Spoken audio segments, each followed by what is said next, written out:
Hi guys, Patrick here from Wilderness Wisdom. Um, right now, I'm going to go through something that's pretty important to anybody who's going to be interested in heading into the backcountry and anybody that's going to head out to places remote. This isn't a topic for general campers or anything like that. This is for people who are going to go really get out there. Whether it's if you're in the States, whether it's like a national forest or a national park like Yellowstone or some big park like that in Canada. I'd be referring to places like Banff National Park or Algonquin Provincial Park. Those parks are pretty easily accessible, but they are like wide open wilderness areas. And when you're out there, a lot can go wrong, things that are unforeseen. Um, this is kind of what prompted me to start this channel was, my most, probably my best skills when it comes to the bush are survival skills. I'm by no means an expert. I don't think anybody is really a master at it. I think as soon as you start calling yourself an expert, you stop learning. My brother always says that, and I kind of hold true to it. I'm going to kind of do a once over on all my opinions on survival, what it takes to survive. And I'm talking wilderness survival here. I'm not talking urban survival. That's a whole other ball game that I'll leave to smarter people than me. Because in a situation where you're surviving in an urban environment, I'm not going to be around because I'm already going to hightail it out of there. Uh, so to start, there's a lot of people who make references to what are kind of known as bug out bags, which usually consists of an entire backpack, which will have kind of everything that they need to hit the road in an emergency. You know, whether it's some kind of government breakdown or a grid collapse or an invasion or something like that. And people need to bug out and they got everything. It's kind of like a home on your back. That's not what I'm going to be talking about in this video. What I'm going to be talking about is survival kits, kits of different sizes that you can take with you when you are heading out in an area where things may go wrong. For me, that's usually provincial and national parks in Canada or crown land in very remote areas. I have two kits that I consider survival kits. One is what I call my safe bag, and it's simply a green, it's a very unassuming shoulder bag. I'm going to show it to you in a moment with a few different pockets on it. And it's not like by any means a waterproof bag or anything like that. The things that are inside it that need to be kept dry are in their own waterproof bag. Now I have treated it with a waterproof spray, so it's pretty weather resistant. But if I throw it in the lake, the water's going to get into it. But nothing's going to fall out of it. And the things that are in it that need to stay dry are in sealed packages themselves. This is a bag that I take with me wherever I go when it comes to camping or hunting. Um, if I'm hunting on farmland, I'm not going to take a bag like this. But if I was hunting on crown land in a remote area, I would take this with me. If I was camping or canoeing, portaging, um, in any kind of remote area, whether it would be a park or crown land or wherever that might be, if there's any chance that I could be either separated from my canoe, injured and not be able to paddle out, um, stranded by weather, um, people have people have lost their canoes. Camping beside a river, get a torrential rain, the water level rises. You wake up in the morning and there's no more canoe. Situations like that, especially in really remote areas, which people who are watching this video could probably find themselves in. You could end up in these situations. You never know what's going to happen. So, first rule is when I'm out there, even with my life jacket on, I'll have this bag over my shoulder. Um, it's not going to impede my PFD. Um, a little correction there. I shouldn't have cross-referenced PFD with life jacket. They're actually two different things. I'll save that for another video. But if I have my PFD on, I still have this over my shoulder. So if the canoe tips, I go overboard, I still have this bag on me that's going to stay afloat with me. And when I get to shore, it's going to it could save my life. I used to be really obsessed with uh, really small survival kits, um, and I get this from I've some people in my family that were in the military, special forces, and they kind of imparted to me a little bit of knowledge. And uh, an uncle of mine imparted a lot of survival knowledge to me, and he bought for me years and years ago a book. And this was before I had any interest in doing anything like this. This is long before I got interested in survival and bushcraft and things like this. This is long before I got this book. I'm just going to cut back to who I consider the big three of survival. People, at least the big three to me, who have influenced me the most. Those would be Les Stroud, Survivor Man, Ray Mears Bushcraft, and John Wiseman, who wrote this book, the SAS Survival Handbook. This is an absolute Bible of survival knowledge. It doesn't go into incredible detail on every topic, but that's because there's so many topics in it. It covers almost every aspect of survival that you can think of in broad strokes. But this book is not only what got me into um, wilderness survival, but has taught me absolutely tons. Now, every piece of knowledge that I've learned along the way is not necessarily in this book. It doesn't cover everything. In fact, because it was written by an Englishman, it covers. There's a lot of topics in this book that are very relative to Europe, um, the Eastern Hemisphere, basically. Some of the plant lore and things like that are more European focused than they are North American. But there is still a lot of information in here that could be very useful to somebody who is in a survival situation in North America. Uh, it covers everything from knots, campcraft, knife sharpening, water procurement, fire building, shelter building, hunting, fishing. It even has the chapters at the end that deal with odd situations like avalanche, a flood, being trapped at sea or stuck out at sea. Um, what's another one? Nuclear attack. It even has a section here which explains in rough detail, if you're going to bury yourself under something after a nuclear attack, if whatever you're burying yourself under, whether it be concrete or wood or steel or dirt, how many feet of that you're going to need between yourself and the surface in order to cut radiation down by one half. It's just a wealth of knowledge in this book. I absolutely love it. I recommend it to anybody who's serious about bushcraft or the outdoors. Um, and that's why John Wiseman would be in my top three, because he should be at the top because he was the biggest influence for me. When it comes to survival kits, one of the things that's mentioned in the SAS Survival Handbook is the way the SAS build their survival kits, and they generally do them very, very small, uh, usually in a cigarette tin small. Like if you're old enough to remember what cigarette tins look like, they'd be about the size of a cigarette pack, and they were tin, and they would just open up. And within those, you could fit several items. Fishing line, fish hooks, mirror, a button compass. I got a lot of things I put in my survival kit. I got the ideas from that, so I'll save those. But the idea of that is in a military situation where you have literally nothing left on your back.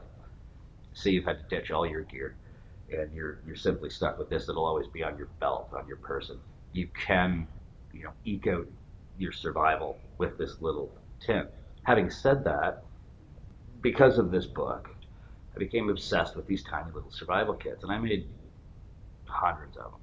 I packed them into cigarette tins, into card cases.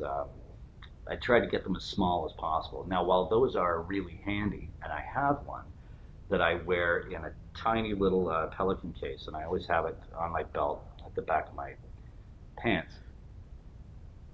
I do always have that. It's either there or it's in the front sleeve of my PFD. That's in case for whatever reason I lose my safe bag. That's my survival kit. That's never opened. That's the last line of defense. My first line of defense is my what I call my safe bag, and it's not too big. It's not overly compact, but it's not big either. Like I said, I used to be obsessed with these tiny little kits, and I thought about it, and I'm like, well, when I go into the backcountry, you know, this little tiny kit, I could carry more than that when I'm leaving camp. So I never, if I'm going on a hike, okay, I don't care if I'm on just the same island that I'm camping on, whether I'm an island, mainland, um, even if I'm just taking the canoe out for a little paddle during the day, whether I'm by myself or with people.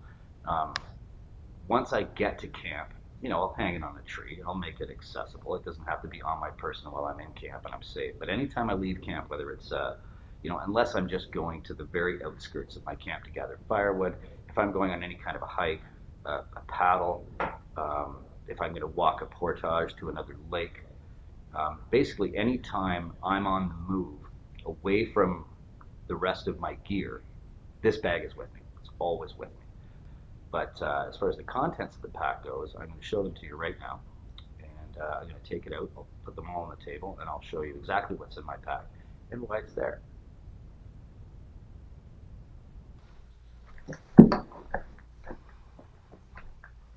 So, just got a simple buckle strap. There's a Velcro extra pocket on the front.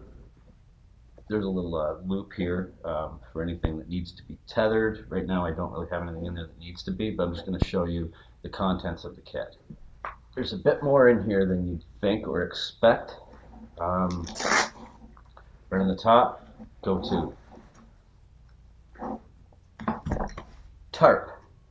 McKinley Sill tarp. I did a review on it in my other video. This is a great tarp. I think it's I want to say it's 8 by 10, I believe. Lots of guy points on it. So there's shelter. Number one, right there. There's shelter. Number two, goes in every survival kit that I've ever owned. Slingshot. We're going to get to that later because this is a piece of kit that should be in every survival kit. A little knife sharpener. Now it does have a hole because I don't have I just remade this, so I don't have a lanyard in it yet, but that should be lanyarded. If that's a word. So little knife sharpener. I'd rather have my the sharpener that I normally use, but I need that out more often than I need to dig in my survival kit. Number two is right here. Little bag of things. I have a few extras in here that I'll explain later. Cigarette lighter. Number one thing in any survival kit should be a cigarette lighter. It's the easiest way to make fire. Here's a cigarette lighter that is out of fluid, and I'm going to show you how to get that to work. So I'll put those off to the side. These are just Q-tips. The cotton off of them can be used for lighting fires, and they're also good for hygiene, keeping yourself clean. Hand sanitizer. These aren't musts in the survival kit, but I have them in there right now. Hand sanitizer is good for getting pine sap off your hands. It's kind of antiseptic. It's really good for lighting fires as well. So the guts of the kit are in here. Now this is just an old first aid kit bag that I used. I liked it because it was waterproof, so that's kind of what I used for you can use any kind of bag inside. So this one opens up like this, and there's two waterproof bags on either side. Let's show you what's in here. So on side number one, emergency blanket. No survival kit is complete without it. I have used this and they work. Believe me, this can save your life. Usually packs up much smaller. I repacked it and put it in a Ziploc bag. Paracord. Paracord, 150 feet of it. Cannot be understated the importance of that. The paracord with the tarp, you have shelter, you have a tent, essentially. Tampons, courtesy of my girlfriend. I'll get to the importance of these later. You're going to find out that I have a lot of implements in my kit that are for starting fires, and there's a reason for that. 2 tampons. This kit right here is more for search and rescue and protection. It's a bear banger kit. This is given to people who work in the Rocky Mountains and grizzly country. People who do that for a living. And what it has in it, it has a little pen right here. You can see it, and it literally triggers just by pulling back this. Essentially, it works like a center fire rifle. These small ones are flares. Uh, they go up really high. I can't remember the exact altitude of them, but it's a standard flare. So this is going to go higher than a Roman candle firework. It's going to be a lot brighter. So you basically take the protective housing off the end. You literally just screw it onto the end of the pen. And once it's on there, you would just simply pull back, let it go. That's your flare. So this, you could hold on to these obviously until if you're waiting somewhere to be rescued, you wait for planes, fire those up. The other thing that comes in this little kit are these. These are bear bangers. It's essentially a really loud firework. Leaves a glowing streak behind it, a big kaboom. They'll scare away every mammal within half a kilometer of you. These, in a severe emergency where I didn't have any other fire lighting implements, I could use these for lighting fire, but that would mean cutting them open, which is dangerous, so we're not going to get into that. But again, they'd be great for protection. You know, if I had a grizzly coming at me and I had nothing else, I'd fire one of these right out. So there's a little kind of search and rescue part of the kit. Bear protection and flares. Now, let's go to the second part of the kit. Some other essentials. Storm-proof matches, which are far better than the just standard waterproof matches that you can get in little boxes, and I'll explain why later. I'm going to actually do a little snippet on how these work and why they are so important to have in your kit. Stay there. Okay. This is a no-brainer. Compass. Have to have it. It's got a magnifying glass on it, so you can use that for lighting fires in the sun. And it's got all the things you need to read bearings off maps. It's got a ruler on it. It's got a hole for a lanyard. Compass. Essential. First aid kit in and of itself. It's a simple one, but it's got everything you need. It's got some surgical tape, some medical scissors, some antiseptic pads, band-aids, some gauze, and some rubber gloves in there as well. So basic first aid kit, pretty important.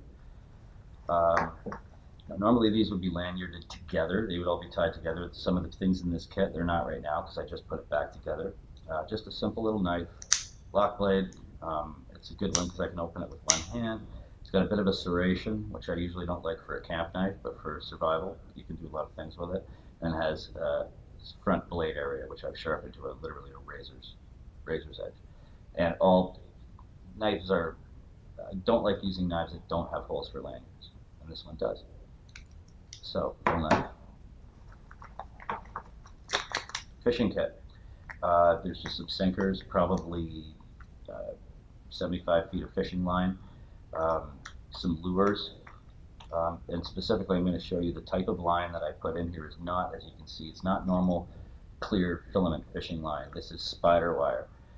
It's not, there's pros and cons to it. Sometimes people say it doesn't cast very well because it's very heavy, it's woven, but for an emergency piece of fishing line, this stuff is amazing. Pike have a hard time chewing through this wire. It's incredibly strong for the thickness of the test. So you could use this also for a snare. It's just an amazing fishing line. Really, really, really strong. That's what I would recommend for fishing line. So yeah, just I think it's got some a few basic, hooks and simple little lures. Something that's going to attract a fish. Again, fishing, a little compact fishing kit. You can't beat the importance of that in your survival kit. I'll put it right there. Next, Vaseline. You can use Vaseline for a lot of things in a survival situation, but most importantly, you can use it for lighting fire. if I take some of the cotton out of one of the tampons and I rub it in Vaseline and light it, it burns like a torch.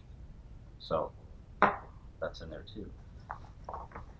Probably the most important part of the kit, fire steel. Now again, it should have a lanyard on it. It doesn't right now, but these things, this is, I have the knife and serrations I would use for, okay, I've lit hundreds and hundreds of fires with it. And finally, last but not least, another little fire starting kit. They're basically just little wicks you would spread apart. You can buy the wicks separately. These are about used up. Spread them apart a little bit, and it comes with essentially the mechanisms of a Zippo lighter. So there's a little sleeve with flints in there, and it's just a simple little turn, and you have a spark. So why do I have so many different ways to light fire in my kit? Because who knows how long I might be stuck out there, and I never want to run out of matches, or if I lose my fire steel, I want to have just matches. If I lose the matches, I still have the magnifying glass, I still have the lighter, I still have lots of ways to light fire. So that is the guts of my kit. And now I'm going to go over with you exactly why I have each piece in here. I finished this video going over in brief some of the items that were in the kit in a little bit more detail, and the audio didn't really turn out that well. I'm still kind of new at this. I'm used to podcasting where I can just sit back and edit, but for some reason the audio just didn't work. There was a lot of noise in the second half of the video when I did this. So what I've done is I've just decided to reshoot the last half, which is why I'm wearing a different shirt and it's a different day. But yeah, I'm going to go over just a few of the items in my kit that I showed you, and I'm going to show you how they work. Before I do that, I'm going to mention something that I forgot. This is something that is in my kit. It just wasn't in my kit when I recorded the video initially, and it's something that's very important. Right here, it's just a stainless steel mug, and it's got a wire handle, which means that if I'm putting this on a stove or even in a fire to boil water, the handle may get hot, but it'll cool very rapidly, so I'll be able to pick this up. I can dig with this. I can inside the kit itself. One of the things that I advise people to do when they're packing, whether it's a backpack or a survival kit or anything, if you have anything with negative space in it, nest it. So in my case, I would take things out of my kit that will fit in this stainless steel mug, and I'll nest them in there, which will allow me to, economize the space that I have within my kit. So this is something that I didn't mention initially that is in my kit. I'm glad that I'm reshooting this last part, because this is something, if I watched this video, this is something that I would definitely mention. Well, what are you going to boil water in? There's one other item to the kit that I don't have in it at the moment that is in the kind of the micro SAS style kit that I have, that is going to sound kind of strange, but no stranger than the tampons. I keep at least two, this is a very important part, non-lubricated condoms in my survival kit. Why, you may ask? I keep them in there for water collection. If I was to find a stream or a lake or something like that, or even if I was to be able to find a way to collect rainwater, or if I was to make a solar still, which I'll show you how to do in a future video, where are you going to put the water? I mean, this is only going to hold so much, and if I have, say I'm camping far from the water source, how am I going to bring that back to camp? A condom, obviously a non-lubricated one, they will expand to 1,000 times their actual size. It's like a balloon, and if you were to take that, put it in some kind of protective sleeve like a sock or something like that, hold the end open and put it, especially in running water like a river, it will fill up like a balloon. Then you can tie the end off or just hold it. That will allow you to keep water and get it back to camp and actually hold on to it in a travel friendly way. So that's something else that I have. At least I always have it in the kind of the micro kit, and I mean the amount of space that something like that would take up is minimal. So that's another really good thing that you can have in your survival kit for water collection. But yes, stainless steel mug has to be there. What I'm going to do is I'm just going to go through a few items in the kit that I showed you. Not all of them, but I'm going to show you how some of them work. Let's go back into the kit for a second and pull out a couple of things here. First of all, I'm going to show you a little trick that you can use with a lighter that appears to be dead. I did say that this is a very, very important piece to have in any survival kit. It's instant fire. It's the easiest, way to get fire is a lighter. Have a lighter, brand new from the store, put it in your kit. Keep it there. It's incredibly important. However, I've found lighters. As Les Stroud said many times in Survivor Man, one of the things you can always count on finding is human garbage. It's everywhere. And discarded lighters are no exception. But if you've ever had a lighter that you've been like, this is a bad example, but you flick it, there's just no fluid left in it. You shake it, you can't hear anything. There is a way to get a lighter like that to work, and I'm going to use this as an example. This does have fluid left in it, but if it didn't, it would be a prime example. And the way you do that is simply this. You would take your actual lighter, this lighter that's not working, pull off any childproofing that's on it, because that's going to inhibit the flow of the wheel. And this housing around the outside, this metal housing, rip that off too, and you're going to end up with something that looks a little like this. And if it's a lighter that has an adjustable flame, the first thing you want to do is you want to take that little lever and put it all the way to the max.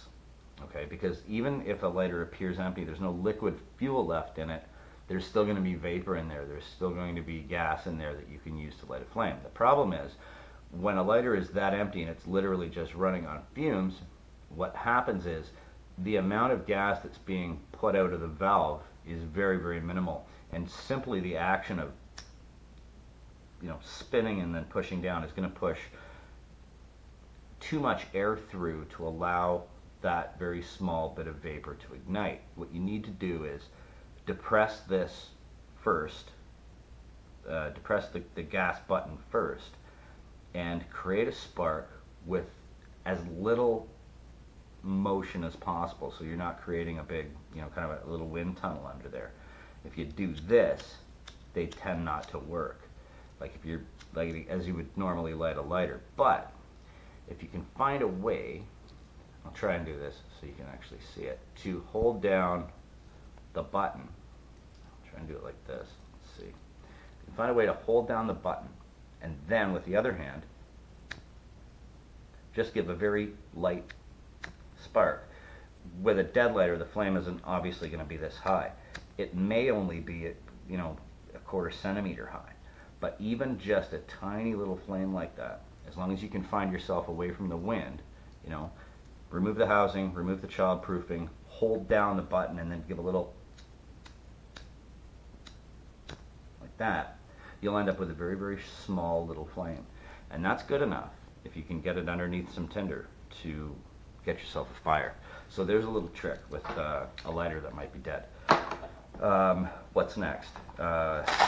We talked about having tampons in your kit. So if you take this tampon, you take the paper off, you pull the little pieces of cardboard off, which are actually quite important, by the way. Even the housing the tampon comes in, you're going to have these two little cardboard sleeves. They can be used for fire lighting. They could be used for, almost anything. Especially this little narrow one, that could be used as a really good way of focusing your breath if you're trying to add oxygen to the bottom of a fire. Might look kind of funny with what I'm using, but it works. When you take the tampon apart, you're going to get something like this. Now I've already kind of broken this apart because in the earlier failed video because of audio, this is, I did this before. But if you look at it and you pull it apart, it's just full of just fluffy cotton, just like off of a ball of cotton. Plus it has a bit of fabric in there, a little, carrier on it.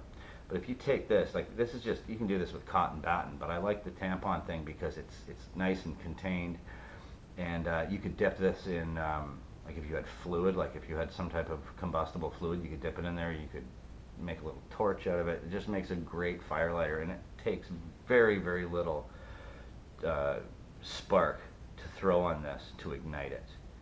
I don't need to show you that. Like it's literally the slightest spark from a flint will send this right up in flames. So that's why we have the tampons. The Vaseline. You could take that and you could you basically smear it all over this, and then put it under your tinder, say in damp weather.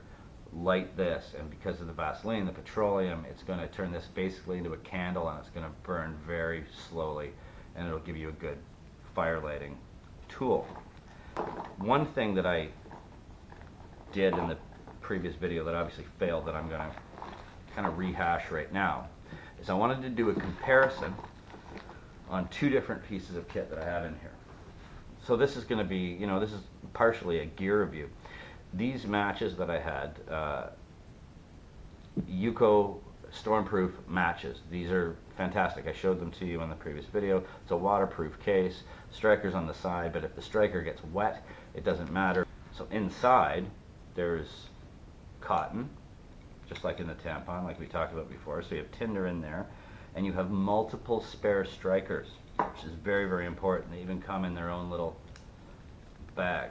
Okay, so they're inside. And I'm going to show you why this is important to have a contained kit for stuff like this.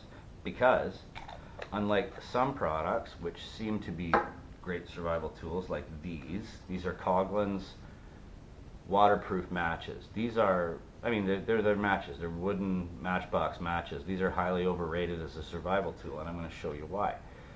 First of all, the striker's on the side of the box. So these are waterproof matches. So this is trying to suggest that if these matches get wet, they'll still work. Problem is, the box is made of cardboard. If this goes into the water, and I'm going to do that right now, I'm going to sacrifice this box of matches to show you how useless these are going to become. So I take my little glass of water here, I'm going to take this box of matches, and I'm going to drop them right in the water. And let's see how good these waterproof matches are. So let's get them good and wet, like I dumped the canoe or something like that. And this pack is just soaked now, okay? I'm going to open it up. Matches are soaked too, you know? Just to be sure, we'll take one of those matches and we'll just throw it right in the cup, okay? So, I'm going to take that match out now. Let's see how good this match lights against a soaking wet box that it came in.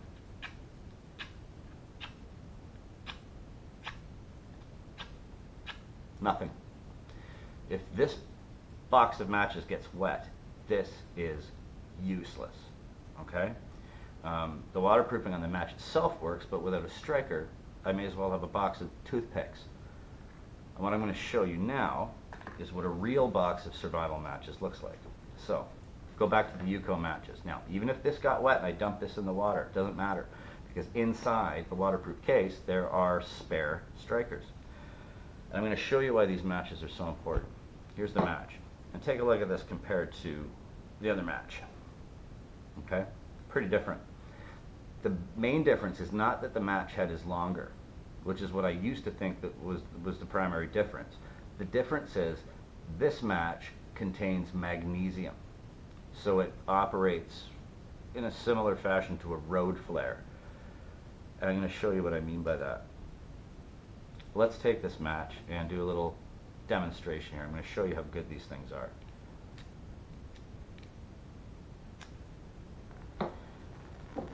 Watch carefully. See a match do this before?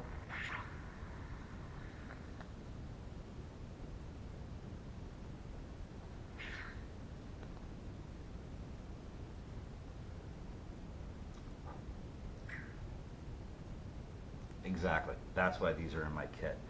These matches can be completely submerged in water. I mean, there's a limit. I'm sure it would eventually go out if I put it in there and just held it there. But that goes to show what certain pieces of technology can do for a simple item in your survival kit. These matches will work virtually anywhere. that you can even literally submerge them in water and pull them out and they will reignite. So very important. Wanted to make sure that I did a little bit of an explanation on that. So I really wanted to show you how important certain aspects of kit are. Specifically, these, the stormproof matches. What I missed the first time, which was the obviously stainless steel cup, indispensable. You can boil water on it. So yeah, what I really wanted to show you was the importance of, obviously, I mean, the lighter is self-explanatory, but I did want to show you that even with a lighter that's out of fluid, you can still make fire with that. Very, very important. And as well, the obviously the water, these not waterproof, but these stormproof matches.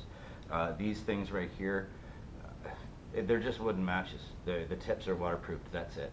Like I said, if this box of matches goes into the water, this is useless. It's absolutely useless. These are not worthy of any survival kit. Coghlan's waterproof matches, whatever. Coghlan's actually makes some pretty good stuff. Pretty good, very simplistic stuff that's pretty generic. It's going to be good no matter who makes it, like emergency blankets, bug nets, like a magnesium block with a flint. Doesn't matter if that gets wet, anybody can make that. It's going to work. But these, yeah, let's just get rid of those. Stick with these. Spend a bit more money and get a pack of stormproof matches with magnesium in them. That's all you need right there.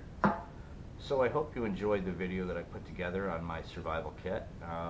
Again, I'm going to do another video in the future on my more compact survival kit, the more the military style, really compact emergency kit. But that's what I have in my main shoulder bag that I take with me wherever I go. If you have anything to add yourself, tell me about your survival kit. What do you carry with you? Do you have a compact kit? Do you have like a shoulder bag like I do? Not really interested in hearing about bug out bags yet. I'll do a video on that down the road. But tell me what's in your survival kit. Do you think that there's anything missing from mine? Do you think that, point out any shortcomings. Tell me what's in yours. Start the dialogue. Be polite. I'd be happy to answer. Send me an email, drop a message in the comments. Tell me what you think. If you see something else out there that you think I should watch or you want to recommend to me, by all means, let me know. So, in closing, it was a pleasure to bring you this video again. I hope you enjoyed it. I hope you subscribe. I hope you can put up with my early rough cuts. I'm still getting used to doing video here. They'll improve. Thank you very much for watching. Please subscribe. It'll help me put out more videos. And remember what Kachansky always says, the more you know, the less you carry.